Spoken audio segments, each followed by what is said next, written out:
పెళ్ళైనా పండగైనా వేడుక ఏదైనా పట్టుచీరల ప్రత్యేక వేదిక వారాహి సిల్క్స్. 19 ఏళ్ల అబ్బాయి 19 ఏళ్ళకి జనరల్గా మనం చూస్తే గనక కార్ డ్రైవింగ్ బాగా రావటమే కష్టం. ఒకవేళ కార్ డ్రైవింగ్ వచ్చినా కానీ ఘాట్ రోడ్లో వెళ్ళటం కష్టం. ఇలాంటి వాళ్ళని మనం చాలామంది చూస్తాం. కానీ 19 ఏళ్ళ అబ్బాయి ఏకంగా రోడ్డు మీద విమానాన్ని ల్యాండ్ చేశాడు. అమెరికాలో సాహసం చేశాడు 19 ఏళ్ల పైలట్. ఇంజన్లో సమస్య తలెత్తడంతో విమానాన్ని అత్యవసరంగా ల్యాండ్ చేశాడు. అత్యంత రద్దీగా ఉన్న రోడ్డు మీద సురక్షితంగా ల్యాండ్ చేశాడు ఈ 19 ఏళ్ల పైలట్ నికో బ్రే. ఇక ప్రస్తుతం నెట్టింట్లో వైరల్ అవుతోంది ఈ వీడియో. 2025లో పైలట్ లైసెన్స్ పొందాడు ఈ నికో బ్రే. అంటే మనం చూస్తే కనుక కరెక్ట్గా సంవత్సరం కూడా కాలేదు తనకి. ఫ్లైట్ ఇన్స్ట్రక్టర్గా పనిచేస్తూ ఉన్నాడు నికో బ్రే. పెద్ద ప్రమాదం తప్పించాడు ఈ పైలట్ నికో బ్రే. పైలట్ సాహసాన్ని ప్రశంసిస్తూ కూడా నెటిజన్లు అయితే కామెంట్ చేస్తున్నారు. ఒకసారి ఆ వీడియో మనం కనుక చూస్తే కనుక నికో బ్రేని మనం చూస్తూ ఉన్నాం కదా, అలాంటి ఒక అత్యంత రద్దీగా ఉన్న రోడ్డు మీద విమానాన్నే దించేశాడు. ఒక్కసారిగా కూడా చూసిన వాళ్ళందరూ కూడా షాక్ అయ్యారు. నార్మల్గా రోడ్ల మీద వెహికల్స్ వెళ్ళేటువంటి రోడ్ల మీద విమానం దిగేసరికి వాళ్ళు కూడా ఎక్కడోళ్ళు అక్కడ ఆగిపోయినటువంటి దృశ్యాల్ని మనం చూస్తూ ఉన్నాం స్క్రీన్ మీద. ఇక 19 ఏళ్ళ అబ్బాయి ఈ రకమైన సాహసం చేశాడంటే, ఎందుకంటే ఎంతో ఎక్స్పీరియన్స్ ఉన్న వాళ్ళకే చాలా కష్టంగా ఇన్స్ట్రక్షన్స్ లేనిది ఫాలో అవ్వలేని పరిస్థితి.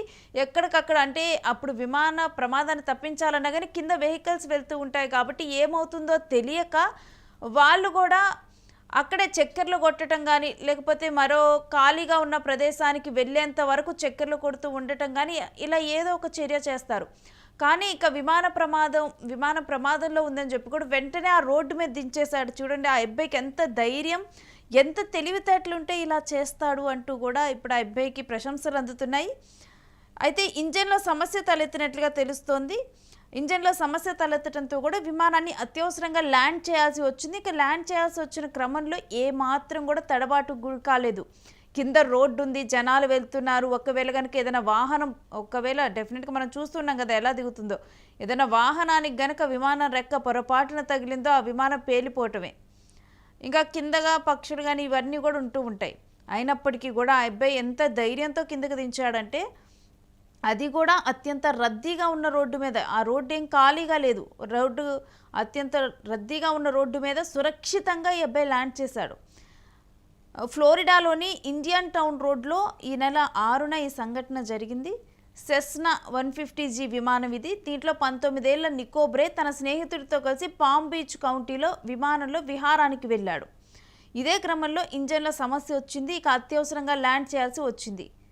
దీంతో ఇదే రద్దీగా ఉన్నటువంటి రోడ్డు మీద ల్యాండ్ చేద్దామని చెప్పి సురక్షితంగా ల్యాండ్ చేశాడు. ఈ క్రమంలో అందులో ఉన్నవారికి కానీ, రోడ్డుపై వెళ్తున్న వారికి కానీ ఎలాంటి గాయాలు కాలేదు. చాలా చాకచక్యంగా, నైపుణ్యంగా ఖాళీగా ఉన్న ప్రాంతాన్ని చూసుకొని ల్యాండ్ చేశాడు. దీంతోనైతే పెద్ద ప్రమాదం తప్పింది. ఒకవైపు ఫ్లైట్లో ఉన్న వాళ్ళకి, ఆ విమానంలో ఉన్న వాళ్ళకి ప్రమాదం తప్పింది. ఆ రోడ్డు మీద ఉన్న వాళ్ళకు కూడా ఏమాత్రం కూడా ప్రమాదం రాకుండా ల్యాండ్ చేశాడు. 2025లో పైలట్ లైసెన్స్ పొందినటువంటి బ్రే ఇప్పుడు ఫ్లైట్ ఇన్స్ట్రక్టర్గా పనిచేస్తూ తన ఫ్రెండ్తో కలిసి పామ్ బీచ్కి వెళ్దామని చెప్పి తనకు ఎలానో ఇన్స్ట్రక్టర్గా పనిచేస్తూ ఉన్నాడు. తనకి విమానం నడపడం వచ్చు కాబట్టి చక్కగా చిల్ అవుదామని చెప్పి వాళ్ళిద్దరూ వెళ్ళిన క్రమంలోనే దాంట్లో ఆ ఫ్లైట్లో సాంకేతిక లోపం తలెత్తడంతో కూడా ఈ విధంగా రోడ్డు మీద దించేశాడు. ఇంకా ఆ సమయంలో ఓ ట్రక్ డ్రైవర్ ట్రాఫిక్ని క్లియర్ చేసి ఇతనికి సహాయం చేసినట్లుగా మనకు అర్థమవుతుంది. అక్కడ ఒక ట్రక్ పార్క్ చేసినటువంటి దృశ్యాలు మనం చూస్తూ ఉన్నాం కదా, ఫెడెక్స్ అని. ఆ ట్రక్ డ్రైవర్ కొంచెం క్లియర్ చేసి కూడా వీళ్ళకి హెల్ప్ చేశారు. ఇక ఈ విధంగా కూడా ఈ వీడియో వైరల్గా మారింది. దీంతో కూడా ఎందుకంటే మనం జనరల్గా రోడ్ల మీద ఎక్స్పెక్ట్ చేసేది వాహనాలు, బైక్స్, సైకిల్స్ ఇలాంటివి ఎక్స్పెక్ట్ చేస్తాం. అలాంటిది ఫ్లైట్ దిగేసరికి డెఫినెట్గా కూడా అందరూ ఆశ్చర్యపోయారు. Trying to clear all these light poles and stuff. Guys, there's a freaking Cessna going down Indian Town Road. I'm not kidding you. But this is Jupiter, Florida. This guy must have had to stick it here, I assume, of Indian Town Road heading westbound.